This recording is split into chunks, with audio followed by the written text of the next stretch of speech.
And 5, 4, 3, 2. What up, y'all? Welcome to Here's the Thing. I'm Kev on stage. She's that chick Angel. Welcome to another podcast episode. Smash that like button. Smash that notification button. Bangers, bangers, bangers all 2020. All right. Quickly, not quickly. We want to talk about this. It was on the docket for the tour, but we didn't get to talk about it. We didn't get to talk about it because we talked about it for the Usher Bowl. Church announcement because I didn't get to do church announcements. Oh, please. My short film, look back at it, I think is now available online. Really? On YouTube for Shadow and Act. So my Patreon, it's not on here. We'll have a link in the bio, but on Patreon. But yeah, for people who have been wanting to see it, it's now available to the general public. I just haven't figured out how to find it. Yeah. There you go. Congratulations to you, Angel. I know Thank you were a you. little bit nervous. Yeah. It was. Congratulations. Very excited for the tour this week. Y'all have just, man. How? Tell me your thoughts on the Real tour, quick. for We'll real. get to Drake. I will tell you for real. I done told you for real in private. But I be like, Kevin, did you tell the truth now? Do you see, we be having a hard time knowing. I know you think we should. Mark, your husband pissed me off so bad. I know he And it's did. not my fault. It's his fault. I'm going to tell you what he did real quick so y'all know what we're talking about. We was at the Super Bowl party at Tab's house. This is my fault, but it's also Marcus's fault. It was freezing. Mm-hmm. It had been cold that day. In my mind, Tab's party was indoors. Just, I don't know why. Even though she has a great entertaining backyard. Yes. And it was probably the coolest Super Bowl party I've ever been to set up. Great seating, great food. But it was freezing. So Marcus is like, hey, I'm going to run home. Actually, he was gone. No, you didn't know that. He was gone. I said, was I'm gone. cold. And Angel said, oh, Marcus went home to grab some blankets and jackets for the kids. You should call him and ask you to bring you one. I said, great. I called Marcus, and I promise you, no joke. I said, Marcus. He said, what's up, Kev? I said, can you grab me a hoodie when you're at home and one for Zay Zay and JoJo? 2. He said, all right. He hung up. I hung up. I'd been looking for that man to come in that back like my father in real life to come play baseball with me. He came back. I saw him. He had A blanket. a with- blanket. He had a whole bunch of hoodies rolled up in a blanket. So I'm like, where's the one for me? He was like, I thought you were playing. I said, what about me? Said you was playing. He said, you just be playing. I said, Marcus, I didn't laugh. It's because you called him. That's why he thought you were playing. Is that why? Yes. He was like, he said, I literally was like, oh, Kevin wasn't serious. Listen, one of my children didn't even get a jacket. He bought 2 jackets for Amar. So, listen, But it's anyway. what happens. It's what happens. But The shows have been great. The best part about it, and Tony said this to me, I had already felt this, but seeing Tony say it made me even feel better about it. He said, man, y'all are lucky.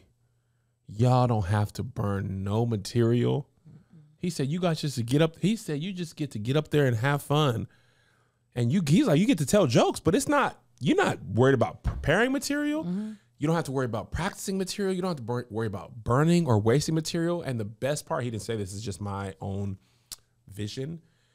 The audience isn't even expecting a stand-up comedy show. Yes. They've been primed, and I've done it before, right?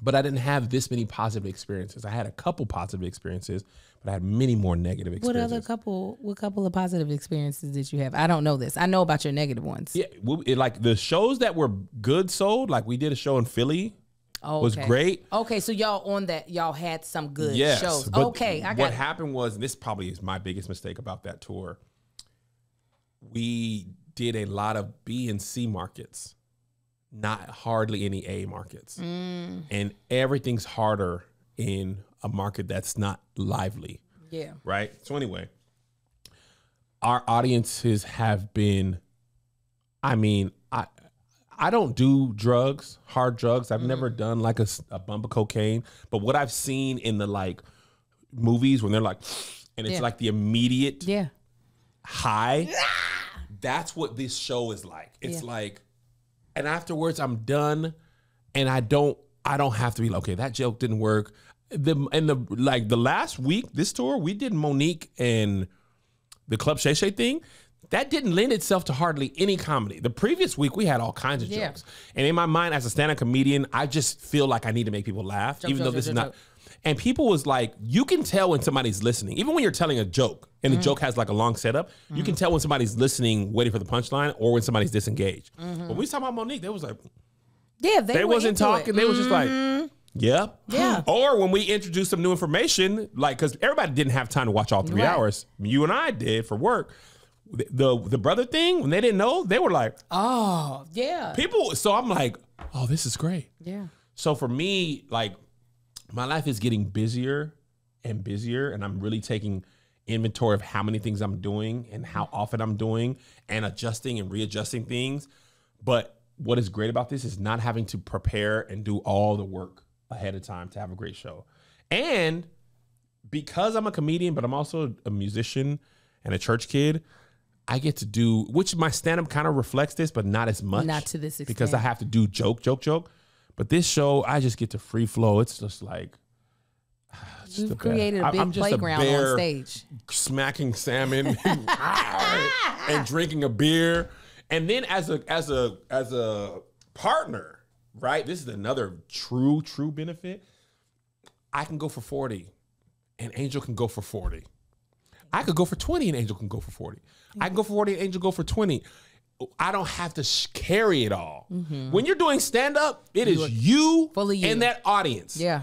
If they're not laughing, it's because you didn't make them laugh. I can sit down and let Angel talk for 5 to 15 minutes and I can be a guest. Marcus came down and twerked on her at the LA show. Yeah. I told him afterwards, I said, for that moment in time, I was just a person with a great seat. I was adding nothing but smiles. I was like, this is so great. Tab and Chance and everybody at the party, Los and them, and even Melissa, I was listening to Gin and Juice. I often listen to Gin and Juice, but I don't comment because I don't want the show to be about me when I listen live. Melissa and Mel, Melissa been to thousands of shows, thousands of comedy shows. She said there's just something different and electric about the Here's the Thing tour. The boys like it more. They came twice. It's twice. JoJo came unasked. I was like, boys, y'all coming? And Joe was like, I'm coming. And then Jay-Z was like, Joe's going? I'm coming. I was so shocked when I came around the corner and saw them. I said, what y'all doing here? I said, what? Little Marcus enjoyed it. You know, if you all have been a part of the Patreon, you've seen the arguments me and Kevin have had about this tour.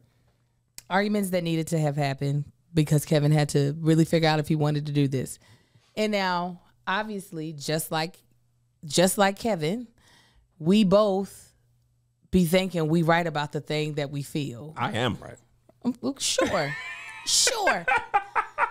So I am literally having to try to force this man. I mean, me and Kevin actually had hard conversations about this tour, not just the funny, like irritate each other about it on the show, but we had some like hard conversations about like, okay, so what are you actually saying? And like, why do you feel this way? What, all this stuff.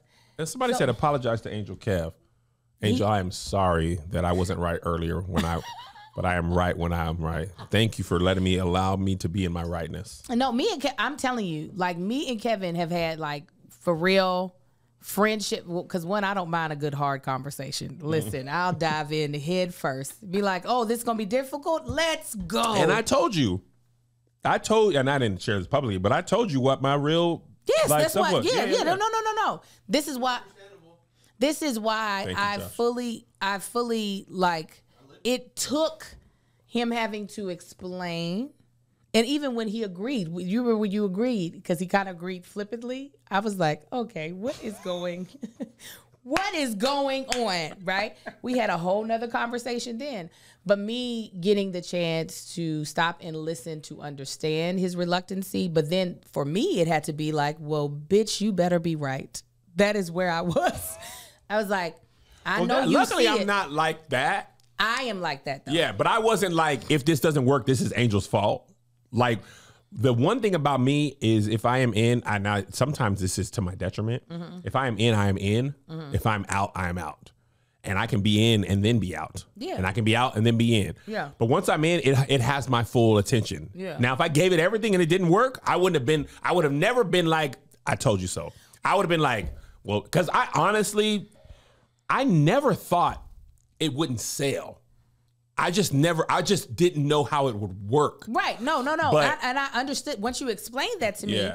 I understood that. However, I am in a day and age in my big fours where I am trying to listen to my instinct stronger. And so anytime I push someone away from what their instinct is, I'm like, okay, now you better be right, because this person had a different guttural reaction. I see what you're saying, for sure. To it. So anytime I've led someone against what they have initially felt like, I'm like, well, you better show him proof, because his initial thought was, I'll be doing some more stand-up. And then if you're not doing stand-up, then you're not coming with me on the road. Hilarious. Somebody said he couldn't see the vision. That's not correct.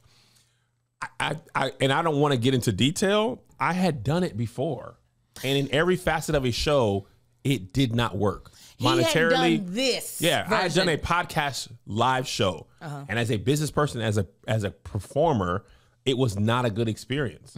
So I was going based off of, and as a business person, I will try something and I will pivot from business, and my mind always sees the unsold tickets, not the sold tickets. So it wasn't that I didn't see the vision. It was that I was focused on what had happened in my actual lived experience. That was, and also when she was telling me that I was on a tour that was having a spot where the dates weren't selling. So I got to answer for that. When you got to pay for the hotels up front, I've said this before and I don't want to get into it, but I'm the one who takes the hit if it don't work. So I just think people don't understand that. No, and I think that the one thing that be frustrating, if we can be honest, it's like, now it feels like, Angel, look what she gave us. And I'm like, now, nigga, come on now. You're like, I had to say yes, so she was going to be on Here's. Absolutely. The thing is not even happening. No, Angel did champion, but it's not like, it feels like people are like, Angel gave Tevin the idea of touring, and now because of her persistence, he's seen the light. And we never, like, I'm all for the jokey jokes, but I'm not an idiot. No, I'm not. I'm a business person who gets it. Like, I'll be like, we can. That's why I play into the villain. I was about to say, but you then play into it, which absolutely. But I'll be like, nigga, y'all, let's be for real. So yes, I did. I petitioned for it. I truly believed in it more than Kevin didn't. And that's all I needed. I agree. I agree with that. And somebody said Florida next round. Here's what I will say. I've been thinking about this more than this. I'm talking about my last 3 stand-up tours.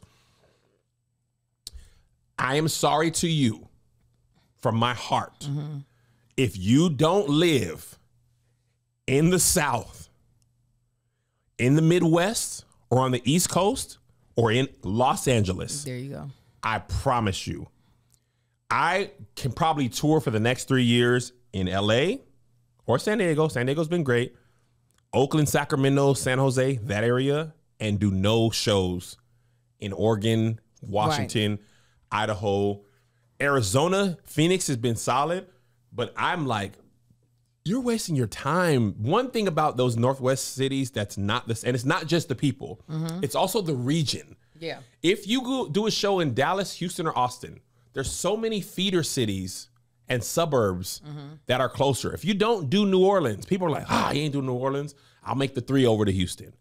Or if I live in Memphis, he's not doing Memphis, I'll go to Nashville. If I live in Northern Alabama, I'll go to Nashville or whatever.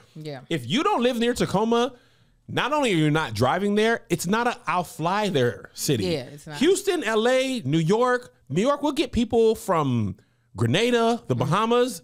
They'll visit. They'll visit to Atlanta.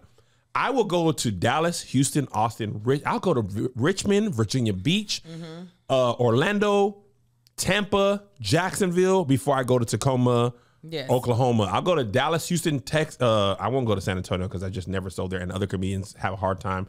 But some people do well. But I'm like, I usually choose Baltimore or DC.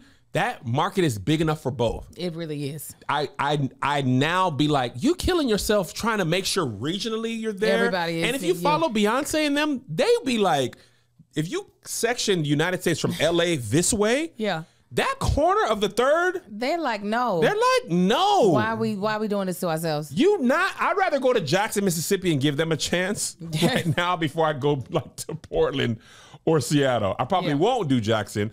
But I would rather, Tab said she had sold like 2,000 at Jackson. So it's like, My audience is over there. And here's the other thing about it. Because what happens is your data will tell you there's people there in Tacoma, in Seattle, in Toronto. What happens in practice, though, then people who live in the South are actually the South, the East Coast, and the Midwest. They are buying the tickets. Yeah, they convert. You have viewers in a lot of different places. But the people who are buyers, yes, they in the Central Standard Time and they're in Eastern Standard Time. Listen, y'all better be glad. Now, this is how the Here's the Thing tour is definitely different than my vision. I told Kev, I would have been fine with going to 5 cities. The 5 major cities. And that's when you trusted me where it worked. No, it was so funny. When I saw, I don't think I ever told you this. When you first sent me the proposed dates, I was like, why are there so many cities on here? I thought this was going to be a quick little He's like, no, Kevin don't know how to tour small. And they love, and if I had it to do again, and honestly, I did look heavily into Florida and Virginia. Like we did look into, we looked a lot. It was such a truncated time period. And this is the last thing going. I do want to talk about something else, but I also like the bonus because it is our audience. Yeah. I feel less inclined to talk about the topics, but the Here's the Thing tour, outside of the opening thing, we don't have to do it. We were talking about this. We don't have to do it tour wise. Yeah. It doesn't have to be 20 cities in 2 months. It could be like, we're going to do Houston and Dallas in June.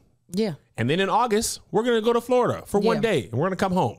And then maybe we'll go to Chicago in October. Like, we don't have to do it like this. Because as a stand-up comedian, you have to be, if you're not doing it like that, it's going to be You're going to be flat. rusty, crusty. Yeah, you got to be working it and you forget and you build on it. But this is be like, you want to do a show in London in November? Sure. They don't have to be nothing 2 months before or 2 months after. We just be like, London, London, London. Yeah. I truly feel like I'm so glad to hear that you are enjoying yourself as well, Josh. Oh, I'm having a great time now. Oh, Josh is feeling himself in LA. Oh, man. Oh, LA, Josh. After I doo-dooed all over myself in New York, I just am having the time of my life. Good. Listen, that third mic, that square where you're in right now. Oh, man. But when you start the show, it's a spotlight. And listen, for people who haven't done it, standing on the stage time. alone. Yeah, I know. We don't even be alone on this tour. No, we on the stage together. You are by Those yourself. first 2 dates, it was me, myself, and I. Yeah, but you did it. But in LA, when that mama and that girlfriend came, he Josh, said, he acted up. He's like, yeah. I was like, Josh, what did you doing? I'm telling y'all, if y'all missed this tour, you are really going to miss something special in it. I'm glad that it is everything that I thought it would be. I really did always feel like it's going to be less work. One, even though Kevin is a very accomplished comedian, stand-up comedian, there is something about the ease of what we do here that just is like, and we know it's good. We can tell based off of the numbers, based off of the engagement, we can tell that you all enjoy the conversation that we have, the jokes, the bits, the act outs that we do. Yep. So just being able to like translate that, also add a little bit of sauce on there. Just a little bit of sauce, little bit of sauce is worth it to me. To me, it's great to not do the meet and greets. I know. Listen. Oh, speaking of that, I'm going to start the meet and greets earlier because LA scared me. LA showed up early. LA, everybody was there. I went through 70 people in LA, and I said, "No, LA is not even the biggest theater. I know I can't do this in Atlanta." Listen, LA was the best for the Bangers Challenge. Sacramento was so close. Yeah, they were. But somebody had passed out some papers that had the wrong information on them. Yes, I think they helped with the stage crew. I feel like I think so. Part-time. Oh, no, they're in here tough. Yeah. And the thing had one on there. Yeah. LA, all they really did better than anybody else, they said Angel's name clearly. Yeah. We have never heard that chick. Angel came out clear. They fell apart after that. Oh, yeah. Back to bull crap. But I will still be doing the meet and greets, but I'm probably, as the venues get bigger and the audience is a larger size, I'm going to start them earlier so I can get out. Yeah. Because I got scared. I was like, I'm not going to make it in for the show because I can't tell people no. So, yeah, I'm glad you all have enjoyed the show. I'm glad that you all have just really been really into it. I'm glad that you into it. I'm glad that you like it, that your family likes it. Great. It's a good time. All right. So Drake's penis was shown to the world was? last week. Yes. Wait, pull it up. I will not. I'm upset that I even saw it the one time. Let me tell you what happened for me. I check Twitter every morning, like the newspaper. See what's popping, looking for podcast trending topics, looking for things to make a video of. I remember specifically Drake was trending and it had 170,000 tweets. And it was like, that was a lot. Yeah. So I made the assumption. Here's my mistake. I will never make this mistake again. I assumed Drake had leaked a diss track, or he had released a diss track to the Hiss, because people have been saying that she shot at him. So I was like, oh man, maybe it's this. And I didn't think it could be anything else.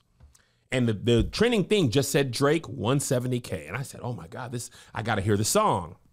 Yeah, and I mean, I hit the button and it was penis flailing. You heard the extended cut. It was. I said, man, I was so mad that I saw it. I was mad that my Twitter is set to autoplay.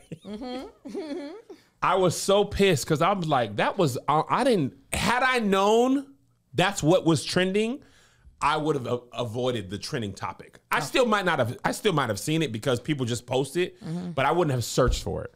That's what you get to being over on Twitter. See, this is how I found out about it, because I actually went on Twitter to see it. I knew what it was. I was on the Instagrams, and I saw it pulled up at the Shade Room. Somebody was like, Drake had to have leaked that video on purpose. Yeah. I said, oh, Drake leaked the video. Let's see what's going on. Because I was like, we're going to cover it in the podcast. Let's see what happens. And when I saw him double dutching with himself, I said, what is we doing? Are we this bored on a Tuesday? Are we this bored on a Monday evening that we got time to just swing our, like it was a ponytail? Like, I don't understand the need to record it. I'll even say I get if you, because we've had this conversation on stage. I've done it. If you want to play with your limbs and your extra Your parts. appendages. I've played with my But meat. have you ever recorded it for video? Yes. There's a certain person who I believe should see these things. And she's seen them. I've done it more in person. I'd be like, look at this. Ain't that crazy? Peens can do this. Absolutely. I've never posted it. I've never let it leak. It's in an encrypted folder in the encrypted. What would you do if one of those leaked by accident? Like, actually, it was a leak that actually really just leaked. This is the greatest part about being a comedian. It's all material.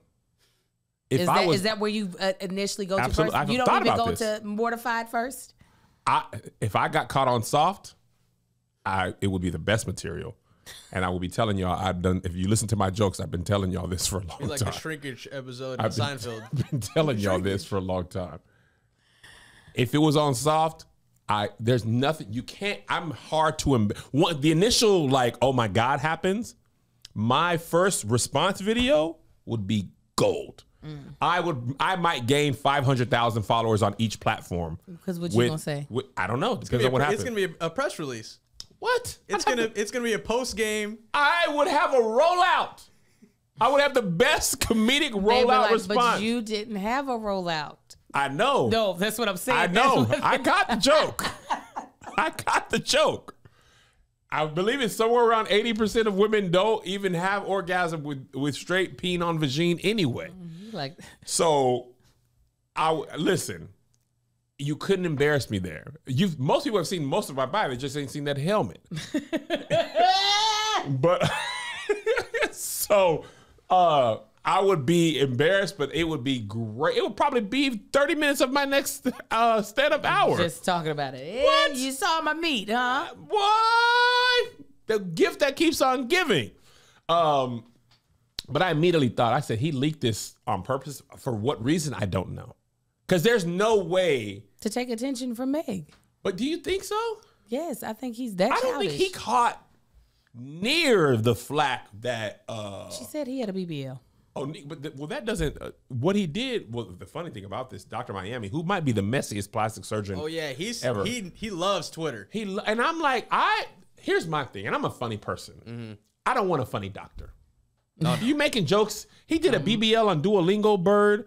Nigga, this is my life, though. At the end of the day, plastic surgery is major surgery. I don't need a yuckity yuck who has a scalpel and I'm unconscious. You need to be serious. He make a lot of funny jokes, but he was trying to insinuate that you can get penile enlargement. Obviously, people know that.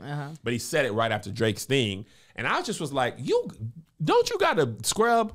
He's like, no. I don't think for me, it's funny to watch, but you could never doctor me. I don't want a funny doctor. I don't want you making TikToks. My OBGYN was hysterical. Loved him for it. Was he making TikToks? Like, is he Dr. Miami is as much of a content creator as he is I don't mind you being too old. Well, and now he's retired, but he was hysterical in person. I don't mind you being a funny person. Oh, you just. I mean, you are a legit content creator. You making jokes as a surgeon. I don't feel comfortable under the knife, under anesthesia with you. And you over there, well, let me get a reel. You doing a boomerang of your first cut. All right, now. Now, this is when I'll be like, so this surgery is free. Because if you showing me. Well, that word was he was giving away a lot of free BBLs and stuff to influencers to get his name up. Yeah, that's what a lot of them do. Yeah. My doctor was like, can we put yours in? I said, you can't put these anywhere. You can't put, I said, I won't be signing anything. I'm paying you full price. I'm paying you full price. Also. So sorry. Let me just say this real quick. I'm glad you brought that up. I did a shoot, and I never talked about this, but we're amongst friends. Cut the bonus before we get to this part. Cut in. What up, y'all? I hope you enjoy this bonus clip snippet. Listen, if you want the full bonus episode, then hit the Kev on Stage Studios Patreon. It's right here on the thing you're looking at. You get patreon.com/Kev on Stage Studios. You can click kevonstage.com. You're missing out. Me and Angel do full-on bonus episodes, and depending on what the topic is, sometimes the better episode is the bonus. Honestly, we're a little more relaxed on the bonus episode because we know it's not going public, so we let our hair down. Well, she lets her hair down. I let my beard down. We also have full shows that never air in full on the YouTube, exclusive shows, merch discounts, tickets, but the thing that you're really missing out on is the community. It's the people like you. Black people, some white, some Mexicans too, but we all kind of cool. They be cool, you know what I'm saying? Allies, if you will. So join us. And stop just having the snippet only. You guys just got the tip. Get the full shaft. Patreon. Here's another banger for you. Here's another one. Here's another banger for you. Here's another one. Here's another banger for you. Here's another banger for you. With my boy Kev on Stage and that chick Angel.